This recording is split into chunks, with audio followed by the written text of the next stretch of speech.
77번 오랜 약속을 이루실 분이 오시다 제목입니다. 우리가 인생을 살면서 중요한 질문 한 가지가 우리에게 있습니다. 그것은 바로 나의 정체성, 나는 누구인가 질문이 때로 우리에게 있을 수 있습니다.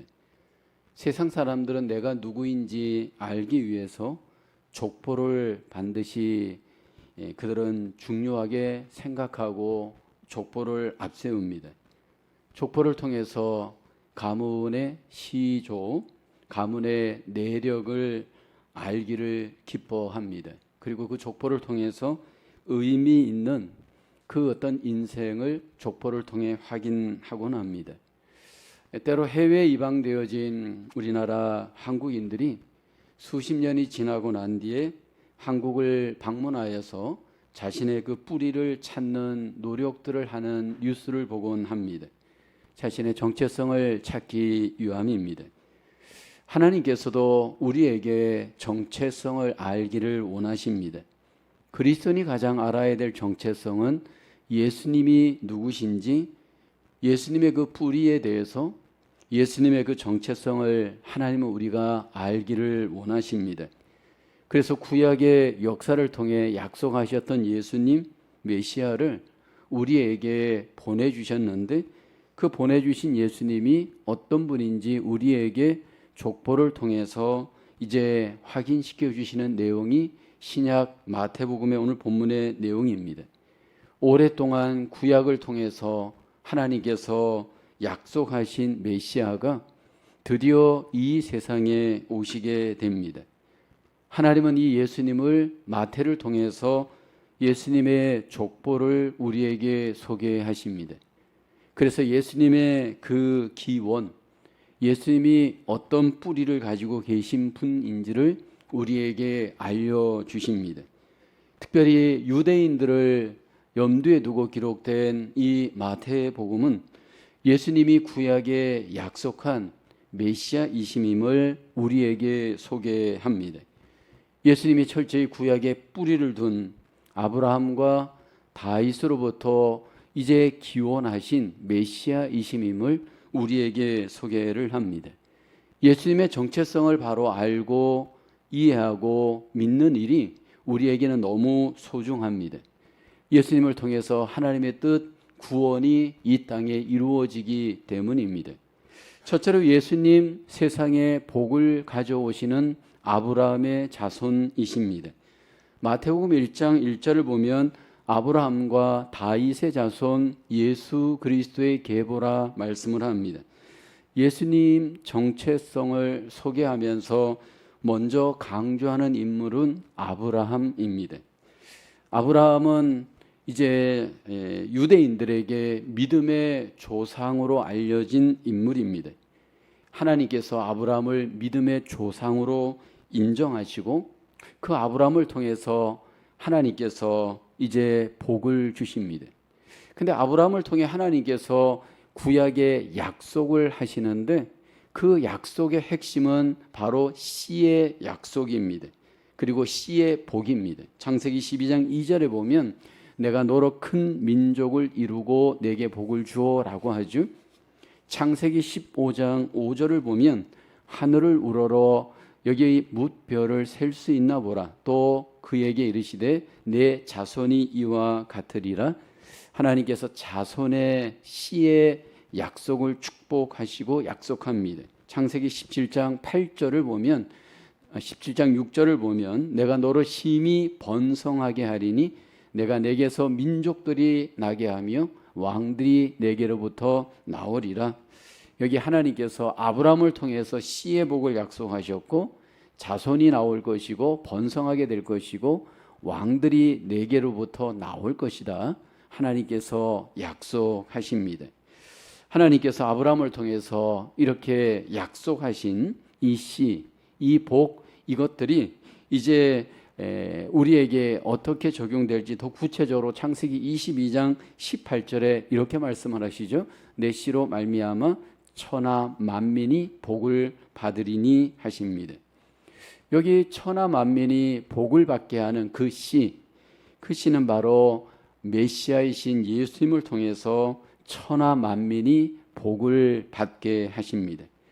아브라함의 후손 중에서 유대인과 이방인을 통틀어 모든 이들에게 하나님께서 이제 메시아를 통해서 복을 얻게 하십니다. 예수님은 바로 아브라함에게 약속하신 하나님의 언약을 성취하신 천하 만민에게 구원의 복을 주시기 위해 오신 하나님의 약속의 메시아이십니다.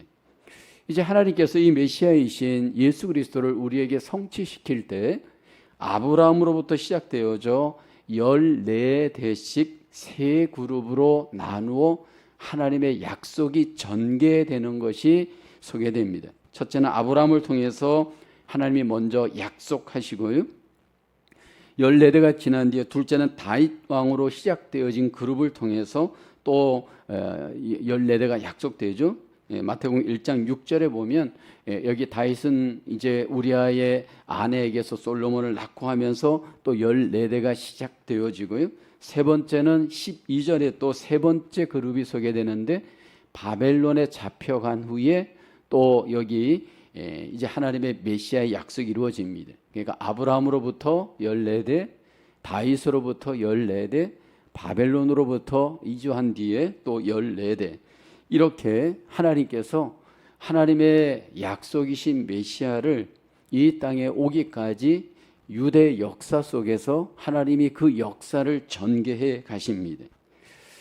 하나님께서 특별히 이 역사를, 메시아의 역사를 전개해 가실 때 바벨론의 역사 속에서 어떻게 하나님의 약속이 끊어지지 않고 전개되고 계속해서 그것이 프로세싱 되는지 성경은 우리에게 약속하고 보여주죠. 에스겔 37장 24, 25절에 보면 내 종 다윗이 그들의 왕이 되리니 그들 모두에게 한 목자가 있을 것이라. 그들이 내 규례를 준수하고 내 율례를 지켜 행하며 내가 내 종 야곱에게 준 땅 곧 그의 조상들이 거주하던 땅에 그들이 거주하되 그들과 그들의 자자 손손이 영원히 거기에 거주할 것이요 내 종 다윗이 영원히 그들의 왕이 되리라. 바벨론 포로기에 있을 때 에스겔을 통해서 하나님의 이 메시아의 약속은 계속해서 유효하고 전개되어지고 마침내 성취되어질 것을 하나님이 약속합니다. 이제 하나님께서 이렇게 아브라함으로부터 시작되어져 바벨론 포로기에 이르기까지 포로기 이후로도 하나님의 이 메시아의 약속이 어떻게 전개되어지는지 오늘 본문에는 4명의 여인을 통해서 하나님의 그 메시아의 약속이 전개되는 것을 보여주죠. 첫째는 기생 다말이라고 하는 창세기의 여인, 여호수아의 기생 라합, 또 룻기의 룻, 그 다음에 다윗의 그 아내였던 밧세바를 통해서 하나님께서 그 메시아의 약속을 전개해 갑니다. 거기 보면 최소한 2명은 이방 여인이고 2명은 이스라엘인입니다. 그러니까 이방인을 포함한 4명의 여인을 통해서 하나님께서 이 메시아의 약속을 전개해 갑니다. 우선 소개되어지는 여인 다말이라고 하는 여인이 소개되어지죠. 오늘 본문 마태복음 1장 3절에 보면 유다는 다말에게서 베레스와 세라를 낳고라고 합니다. 여기 유다는 여기 소개되어지는 다말이라고 하는 여인의 시아버지입니다. 이 다말은 남편이 죽고 난 뒤에 남편의 동생과 결혼합니다.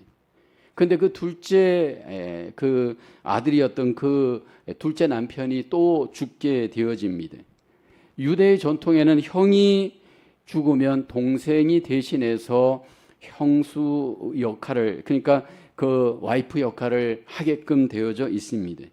이런 자연법의 원리에 따라서 혈통이 끊어지지 않도록 그렇게 역사하는 그 법을 따라서 다말이 그렇게 이제 또 시집을 또 갑니다. 그런데 둘째 또 남편이 또 죽습니다. 그런데 셋째 아들이 있었는데 어렸습니다. 그래서 이제 시아버지였던 유다가 장성하면 남편으로 줄 것을 약속합니다. 그런데 어느덧 장성하였는데도 남편으로 허락하지 않습니다. 그러자 다말이 그 약속이 성취되지 않자 어느 날 창녀로 위장하여서 시아버지를 유인하고 관계를 맺습니다. 그리고 결국 다말은 이 모든 사실을 나중에 시아버지에게 유다에게 말을 합니다. 그때 태어난 쌍둥이가 바로 베레스와 세라입니다. 하나님께서 이렇게 태어난 베레스와 세라를 통해서 메시아이신 예수님의 조상이 되게 하십니다. 다말의 사건을 보면 세상적으로도 일어날 수 없을 정도로 부끄러운 사건입니다. 그런데 하나님께서 이 부끄러운 사건을 이용하여서 여기 메시아가 이 땅에 오게 하시는 역사의 성취로 이루어 가십니다. 고린도전서 1장 28절에 보면 하나님께서 세상의 천한 것들과 멸시받는 것들과 없는 것들을 택하사 있는 것들을 폐하려 하시나니, 하나님의 그 메시아의 섭리조차도 이 세상의 천한 사람들을 이용하여서 하나님의 위대한 섭리, 메시아의 섭리를 이루시는 도구로 사용하십니다. 두 번째로 사용되어졌던 여인이 라합이죠. 마태복음 1장 5절에 보면 살몬은 라합에게서 여기 보면 보아스를 낳고라고 합니다. 기생 라합은 우리에게 잘 알려진 여호수아서 2장에 나오는 여인입니다. 이 라합은 기생이었습니다. 여리고성의 기생이었다가 여호수아가 보낸 정탐병을 몰래 숨겨주게 됩니다. 왜냐하면 하나님에 대한 믿음이 그 안에 있었기 때문입니다.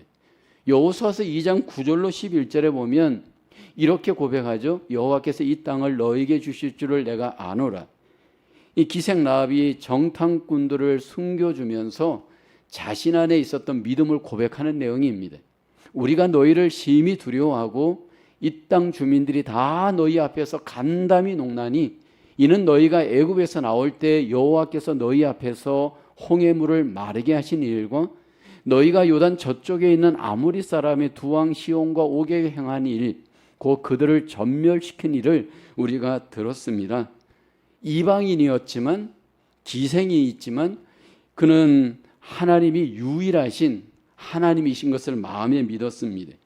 그리고 그 하나님을 믿고 목숨을 걸고 정탐꾼들을 살려줍니다. 어떻게 보면 별 볼 일 없는 기생이었던 이 기생 라합을 하나님께서 메시아의 족보로 사용하시되 그의 믿음을 보셨음을 말씀하죠. 야고보서 2장 25절에 또 이와 같이 기생 라합이 사자들을 접대하여 다른 길로 나가게 할 때 행함으로 의롭다 하심을 받은 것이 아니냐. 결국 메시아를 준비시키되 하나님께서 이방인의 여인이었고 기생이었던 이 라합의 그 믿음 의롭게 여기시고 그 행함을 인정하시고 하나님의 도구로 사용하십니다. 세 번째 여인은 룻을 하나님이 메시아의 도구로 사용하죠. 마태복음 1장 5절을 볼까요?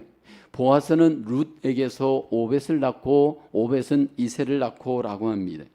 여기 룻은 사사시대에 유대인이었던 남편과 결혼하였던 모압 여자입니다. 룻에 대한 아름다운 이야기가 룻기에 소개되어집니다. 룻은 남편이 함께 모압에 살다가 죽었습니다. 함께 살던 그 나오미는 이 남편과 두 명의 아들이 다 객지에서 죽자 예루살렘으로 이제 귀환합니다. 그때 두 명의 자부가 있었는데 이 나오미가 두 명의 자부에게 말하죠. 너희 각각 친정으로 돌아가라 권면합니다. 그때 두 번째 며느리는 돌아가지만 룻은 돌아가지 않습니다. 왜냐하면 믿음이 있었기 때문입니다. 룻기서 1장 16절에 룻이 고백하죠. 내게 어머니를 떠나며 어머니를 따르지 말고 돌아가라 강권하지 마옵소서. 어머니께서 가시는 곳에 나도 가고 어머니께서 머무시는 곳에서 나도 머물겠나이다. 어머니의 백성이 나의 백성이 되고 어머니의 하나님이 나의 하나님이 되시리라. 여기 룻이 어머니 나오미를 따라 이제 이스라엘로 예루살렘으로 옵니다. 그리고 거기서 누구를 만납니까? 보아스를 만납니다. 룻과 보아스 사이에 태어난 아들이 바로 오벳입니다. 이 사람이 바로 다윗의 아비인 이새의 아버지가 되어집니다. 하나님께서 룻을 통하여서 메시아를 이 땅에 오게 하시는 통로로 삼으시는데, 절망적 상황에서도 믿음을 포기하지 않고 하나님을 믿고 따랐던 이 여인 룻을 통해서 하나님은 메시아를 탄생시키는 도구로 삼으십니다. 그리고 오늘 또 본문에 한 명 또 우리가 살펴볼 여자는 마리아입니다. 본문 16절에 소개되어지죠. 야고본 마리아의 남편 요셉을 낳았으니 마리아에게서 그리스도라 칭하는 예수가 나시니라. 여기 마리아라고 하는 이름은 굉장히 흔한 이름이었습니다. 마라라는 지명에서 나온 이름이 마리아입니다. 이 마리아라는 여인은 사실은 그 당시에 사회적으로 별 볼 일 없는 여인입니다. 그런데 그는 하나님을 믿고 은혜를 구했던 여인입니다. 누가복음 1장에 보면 28절에 성경은 마리아에 대해서 이렇게 고백합니다. 여기 은혜를 받은 자여 평안할지어다. 마리아는 은혜를 받은 자로 소개가 되어집니다. 하나님께 은혜를 받았던 마리아, 하나님께서 메시아를 탄생시키는 도구로 사용하십니다. 이렇게 메시아가 탄생되어지는 과정, 구약의 4명, 신약의 1명, 모든 여인들의 한결같은 공통점이 있습니다. 전부 고난의 상황이었습니다. 근데 그 고난의 상황에서도 하나님께 믿음을 두고 하나님을 의지했던 여인들, 하나님이 이용하여서 사용하셔서 메시아를 이 땅에 오게 하였습니다.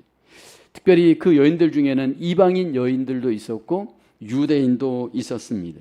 하나님께서 메시아를 이 땅에 오게 하시는 도구로 그 도구를 사용하실 때 고난 중에 은혜를 받고 믿는 하나님의 예비된 여인들을 통해서 메시아의 귀한 약속을 우리 가운데 이루셨습니다. 이 시간 여러분에게 첫 번째 나누고 싶은 질문입니다.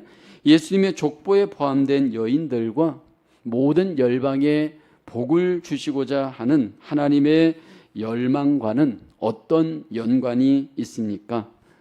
하나님께서 아브라함을 통해서 모든 열방에 복을 주실 것을 이미 약속하였고 그 복이 메시아를 통해 오실 것을 약속하였습니다. 그리고 그 메시아가 열방을 구원하시는 복을 이 땅에 주기 위해서 여기 족보의 이방 여인들을 포함하여 여인들을 하나님이 사용하시고 그 여인들을 이용하였습니다. 특별히 하나님께서 이방의 여인들 중에 가장 천한 여인들, 고난 중에 있는 여인들을 하나님께서 사용하셔서 하나님의 구원의 열망, 메시아의 그 놀라운 목적을 이 땅에 이루셨습니다. 하나님의 전적인 은혜와 전적인 하나님의 사랑과 축복을 이 땅에 이루어 가시는 섭리를 우리에게 보여주고 있습니다.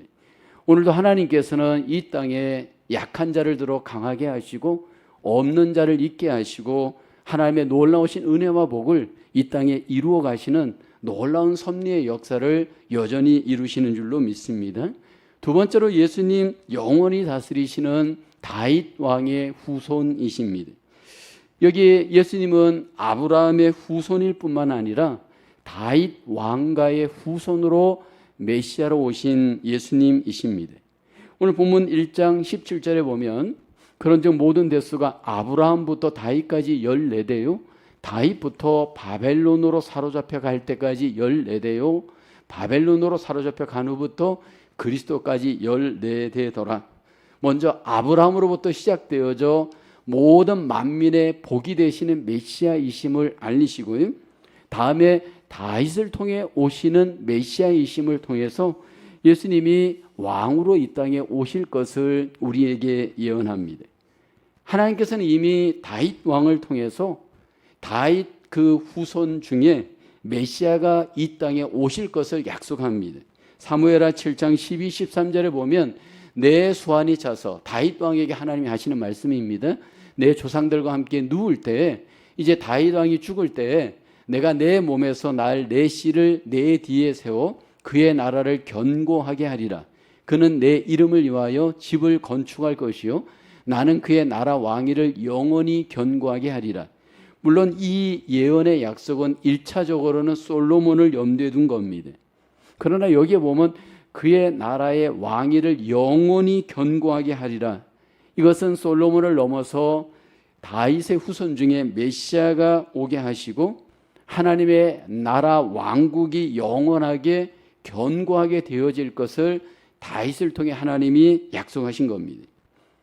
이것은 세상의 나라가 왕국이 영원할 것이 아니고 예수 그리스도 메시아를 통해서 하나님의 나라가 세워지고 영원하게 견고하게 되어질 것을 약속하는 내용입니다. 여기 다윗 왕 이후에 오늘 본문에 보면 14명의 왕이 태어나는 것을 본문에서 소개하고 있잖아요. 근데 하나님께서 구약의 다윗 왕 이후에 남유다 14명의 왕들을 소개할 때 그 왕들을 보면 전부 한결같이 문제투성이입니다. 일단 다윗 왕도 여러분 문제가 있잖아요. 우리아의 아내 밧세바를 범하고 남편을 죽이기까지 한 문제의 왕입니다. 솔로몬도 마찬가지잖아요. 말년에 이방인 여인들을 아내로 삼고 우상을 숭배했습니다. 그 다음에 르호보암도 마찬가지죠. 젊은 사람들의 말을 듣고 하나님의 말씀을 어기고 불순종했죠. 아비야는 어떻습니까? 자기 아버지의 죄를 따라 범죄하고 말할까요? 그 다음에 아사왕, 여호사밧, 요람, 우시야, 요담, 아하스, 히스기야, 요시야, 여기 쭉 연결되어지는 모든 왕들이 14명의 왕들이 전부 문제 있는 왕입니다.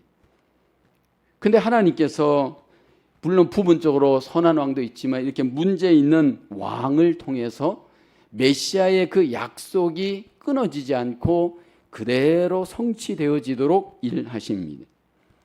이렇게 불완전한 왕을 통해 하나님이 보여주길 원하는 것은 결국 이 땅에 모든 사람이 세운 왕은 불완전할 수밖에 없고 메시아 왕만이 완전하시고 이 땅에 하나님의 완전한 나라를 이룰 수 있는 것임을 우리에게 보여주고 있습니다. 그래서 예수님은 이 땅에 오셔서 아브라함을 통해 약속하신 메시아로 오셔서 만민에게 복을 주실 뿐만 아니라 다윗 왕의 후손으로 오셔서 모든 사람들에게 하나님의 나라를 이 땅에 세우시고 진정한 메시아로서 왕의 통치를 보여주시는 그 약속을 예수님은 성취하십니다. 그래서 여러분 이 땅에 오신 예수님의 공생애를 보십시오. 세상 나라에 대해서는 관심이 없습니다. 로마 나라의 어떤 그 세력이라든지 또 유대 이스라엘이 정치적으로 사회적으로 로마로부터 억압받고 하는 그런 문제에 관심이 없습니다. 예수님이 오직 관심이 있었던 것은 하나님의 나라였습니다. 마태복음 4장 17절에 보면 메시아로 오신 예수님이 이렇게 선포하죠. 이때부터 예수께서 비로소 전파하여 이르시되 회개하라 천국이 가까이 왔느니라 하시더라. 예수님이 이 땅에 오셔서 천국이 가까웠다, 이 말씀은 하나님의 나라가 이제 이 땅에 오게 되었다라는 겁니다. 그 하나님의 나라가 예수님으로 말미암아 이 땅에 오게 되었습니다.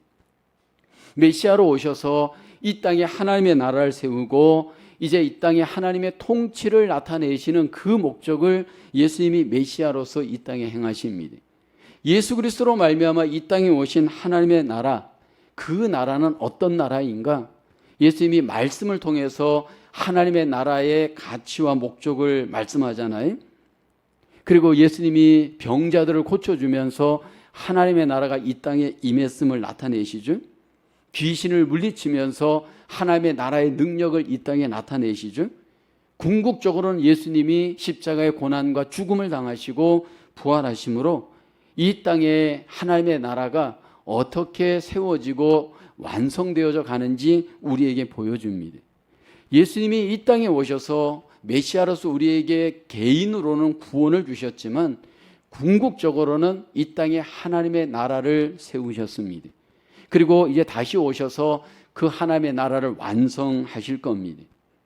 하나님께서 이렇게 다윗을 통해서 예수님 메시아가 왕으로 오셔서 이 땅에 하나님의 나라를 세우시고 왕으로서 이 땅을 통치하시는 그 뜻을 예수님이 이 땅에서 완성하십니다. 두 번째 퀘스천입니다. 예수님의 족보에 악한 왕들이 기록된 것은 약속을 준행하시는 하나님의 신실하심과 관련해 어떤 의미를 갖습니까? 예수님의 족보에 여기 보면 전부 유대의 악한 왕들의 이름이 소개되잖아요. 근데 하나님께서 그 악한 왕들을 하나님의 언약을 이루시는 도구로 사용하십니다. 하나님이 언약을 신실하게 지켜가심을 우리에게 보여주시는데, 특별히 진노 가운데에서도 하나님께서 은혜를 온전히 우리에게 나타내시고 그 메시아의 언약을 신실하게 지켜가시는 하나님의 놀라우신 은혜를 우리에게 나타내십니다. 하나님은 언약의 하나님으로 신실하게 그 언약을 깨지 않고 우리 가운데 지켜가심으로 마침내 하나님의 언약을 완성하시고 우리 가운데 이루시는 하나님이신 줄로 믿습니다. 세 번째로 예수님 죄와 사망에 사로잡힌 포로 생활을 끝내시는 메시아이십니다. 구약의 바벨론 사건은 오늘 우리에게 있어서 메시아를 잘 알려주는 사건의 대상이 됩니다. 마태복음 1장 12절을 보면 바벨론으로 사로잡혀간 후에 여고냐는 스알데엘을 낳고 스알데엘은 스룹바벨을 낳고라고 합니다. 유다 이스라엘이 바벨론의 포로가 되게 합니다. 이것은 궁극적으로 하나님께서 그렇게 포로 되게 하십니다. 유다 이스라엘이 세 번에 걸쳐서 바벨론의 포로가 되어지죠.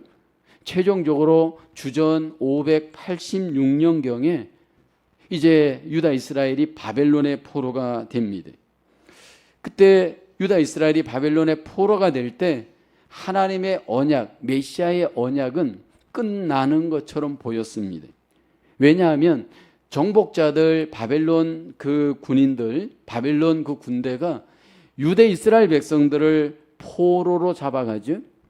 포로로 잡아가고 난 뒤에 자기 그 민족과 혼인을 시킵니다.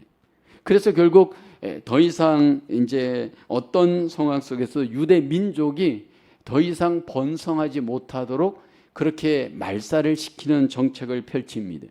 그런데 놀라운 것은 유대 민족들이 이 정복자들의 이 정책에 타협하지 않습니다. 그래서 결국 뭐 일부는 타협했지만 많은 사람들이 다른 민족과 혼음하지 않고 자기 민족의 정체성을 지켜갑니다. 그리고 결국 하나님께서 그 가운데 유대 이스라엘을 70년 만에 이제 바벨론에서 포로에서 돌아오게 합니다. 근데 유대 이스라엘의 어떤 힘으로 돌아오게 한 것이 아니고 전적인 하나님의 은혜로 돌아오게 합니다. 이것도 하나님이 약속하셨고 그 약속을 성취하죠. 요즘 우리가 묵상하는 에레미야서에 보면 하나님께서 유다 이스라엘이 70년 만에 포로에서 돌아올 것을 이미 예언합니다. 에레미야서 29장 10절에 보면 여호와께서 이와 같이 말씀하시니라, 바벨론에서 70년이 차면 내가 너희를 돌보고 나의 선한 말을 너희에게 성취하여 너희를 이곳으로 돌아오게 하리라. 왜 하나님이 70년이라고 하는 시간을 허용했는지 이유는 말하지 않습니다. 뭐 100년도 있을 수 있고 200년도 있을 수 있는데 하나님은 70년이라고 하는 그 수를 정합니다. 그리고 그 숫자가 차기까지 유다 이스라엘을 바벨론의 포로 생활하게 합니다. 이제 그 70년이 찼을 때 주전 536년경에 하나님의 이 예언의 약속이 성취됩니다. 어떻게 성취되어집니까?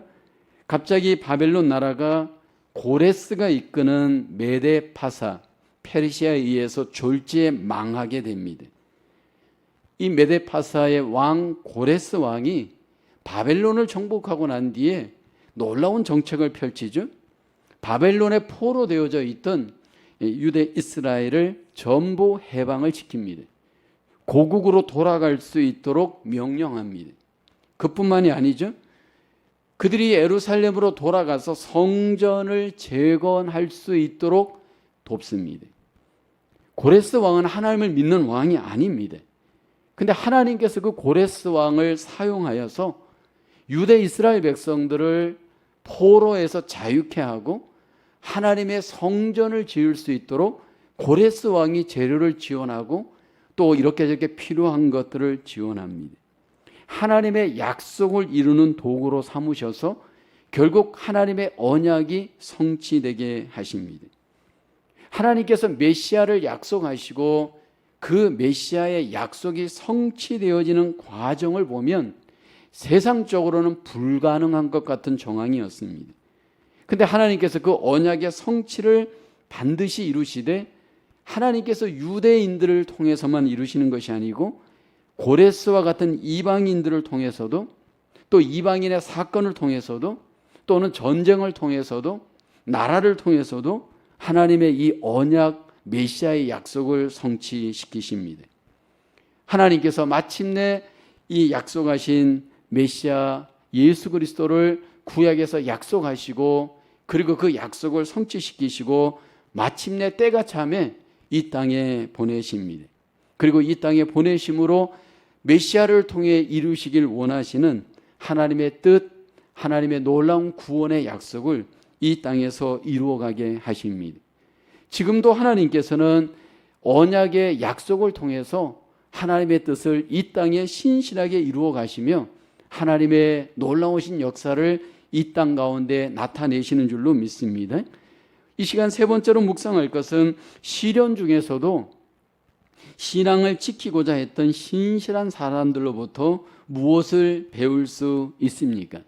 바벨론에 포로되어졌을 때 그 포로의 시련 속에서도 신앙을 지켰던 신실한 사람들 이야기가 성경에 소개되어지잖아요. 뭐 예를 들어서 우리가 다니엘 이야기도 듣고 또 에스더 이야기도 듣고 뭐 이런저런 신실한 사람들 이야기를 듣습니다. 그 신실한 사람들로부터 우리가 배울 수 있는 것이 무엇일까요? 그 신실한 사람들은 하나같이 전부 하나님의 언약을 신실하게 붙들고 의지하고 믿고 지켰습니다. 이 고난의 상황, 죽음의 고난의 상황 속에서도 그들은 생명을 두려워하지 않고 하나님의 그 언약을 믿고 의지하고 순종함으로 마침내 하나님의 신실한 약속을 이 땅 속에 경험하며 하나님의 그 놀라우신 은혜와 복을 경험하였습니다. 저와 여러분들 속에 하나님의 그 언약의 약속을 신실하게 붙들고 믿음으로 순종하며 하나님의 뜻을 이루어갈 수 있기를 주님의 이름으로 축원합니다.